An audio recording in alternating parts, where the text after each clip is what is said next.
नमस्कार मित्रांनो, मी महेंद्र काप आपलं पुन्हा एकदा स्वागत करतो आपल्या कोकणी भटक्या यूट्यूब चॅनलमध्ये।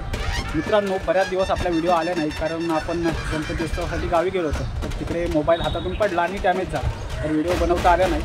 तर मित्रांनो, गणेशोत्सव झाला, त्याच्यानंतर पितृपंधरवडा झाला, त्याच्यानंतर आपल्याला ओढ लागली आहे ती आपल्या नवरात्रोत्सवाची। तर त्यासाठी आम्ही आज आलो आहे परेल वर्कशॉपला। आज आहे देवींचं आगमन सोहळा, तर त्यासाठी आम्ही आलो। माझ्यासोबत आहे आमची बाय श्वेता, तिला आपण आपल्या मोदक म्हणजे गणपती उत्सवाच्या मोदकाच्या व्हिडिओमध्ये बनवताना पाहिलं असेल। तर आता आम्ही चाललो वर्कशॉपच्या इथे। चला।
मित्रांनो, परेल वर्कशॉपमध्ये खूप मोठी गर्दी झालेली आहे। आता इथे मुंबईतील अनेक भागातून भाविक मंडळी आपल्या देवीच्या आगमनासाठी इथे आलेले आहेत, देवी नेण्यासाठी आलेले आहेत। जवळपास अंधेरी, विलेपार्ले, आमच्या चेंबूरमधून, इकडे धारावी, बोरिवली या साईडून सुद्धा मंडळं इथे आलेली आहेत।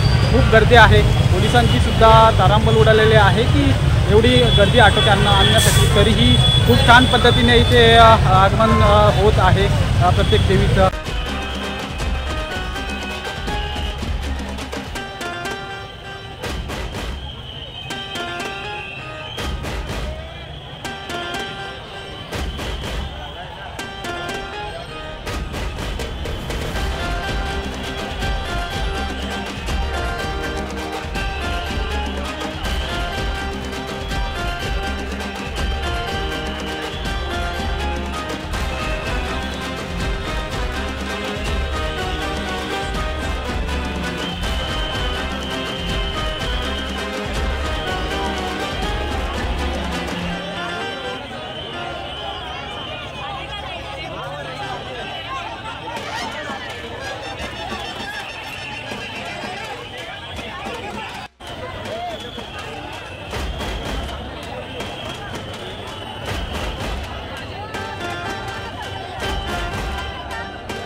तर मित्रांनो, आजचा देवी आगमनाचा कार्यक्रम हा खूप छान पद्धतीने झाला। आम्ही परेल वर्कशॉपला जवळपास 1 ते 1:30 वाजेपर्यंत पोहोचलो होतो आणि परेल ते शिवडी या एरियामध्ये आम्ही रात्रीचे 10 ते 10:30 पर्यंत होतो। तर खूप छान पद्धतीने देवी आगमनाचा कार्यक्रम झाला। खूप लांबून नवरत्नोत्सव मंडळी हे परेल वर्कशॉपला आपल्या देवीच्या आगमनासाठी आले होते। एक आम्ही पाहिलं, एक ठाण्यावरून, तर एक नायगाव, वसई नायगाव या साईडून सुद्धा मंडळा इथे आली होती। तसेच बोरिवली म्हणा, अंधेरी, विलेपार्ले, इकडून आमच्या इकडून मानखूर, चेंबूर आणि इकडे वडाला या साईडून सुद्धा मंडळी आली होती। मुंबईच्या अनेक भागातून मंडळी इथे आली होती। विशेष देवी बघण्याची होती ती म्हणजे खेतवाडी 12वी गल्ली। खूप मोठी देवी इथे तयार करण्यात आली होती मूर्ती देवीची। आणि त्याच्यानंतर रे रोडची सुद्धा देवीची मूर्ती खूप मोठी होती। आणि बाकी सुबक अशा मूर्त्या ह्या खूप छान मूर्त्या परेल वर्कशॉपमध्ये घडवल्या गेल्या आणि ते मंडळ आज आगमनासाठी आले होते। मित्रांनो, आगमनासाठी खूप मोठ्या प्रमाणात गर्दीसुद्धा होती आणि ती गर्दी आटोक्यात आणण्यासाठी आपल्या पोलिसांची खूप मदत झाली। पोलीस हे आपल्या लोकांच्या सुरक्षेसाठी असतात आणि त्यांनी आपलं काम हे चोख पद्धतीने बजावलं कारण तो लालबाग परेलचा हायवे आहे, तर गाड्यासुद्धा असतात तिथे, तर लोक सगळे रस्त्यावर येतात। त्याच्यामुळं पोलिसांनी खूप छान पद्धतीने काम करून ते आगमनाचं कार्य हे पूर्ण केलं। मित्रांनो, मिरवणूक ही पारंपरिक पद्धतीने ढोल ताशाच्या गजरात काही ठिकाणी पाहायला मिळाली। आम्ही एक पथक असं बघितलं की कोल्हापूरचं हे लेझिम पथक, हलगीवर नाचणारे लेझिम पथक आम्ही तिथे बघितलं। खूप छान वाटलं हे गावचं पारंपरिक पद्धत। आणि बाकी सुद्धा मंडळांचे खूप छान पद्धतीने आगमन झालेलं आहे। तर मित्रांनो, ही व्हिडिओ मी खूप दिवसांनी बनवते। मी आधी बोललो की माझा गणपतीमध्ये मोबाईल हातातून पडला आणि डिस्प्ले वगैरे गेला, डॅमेज झाला, तर खूप दिवसांनी आपली ही व्हिडिओ येत आहे। तर आपल्या या व्हिडिओला लाईक करा, शेअर करा, कमेंट्स करा आणि आपल्या कोकणी भटक्या या यूट्यूब चॅनलला सबस्क्राईब करायला अजिबात विसरू नका। तर मित्रांनो, ही व्हिडिओ इथेच थांबवतो। तुम्ही काळजी घ्या।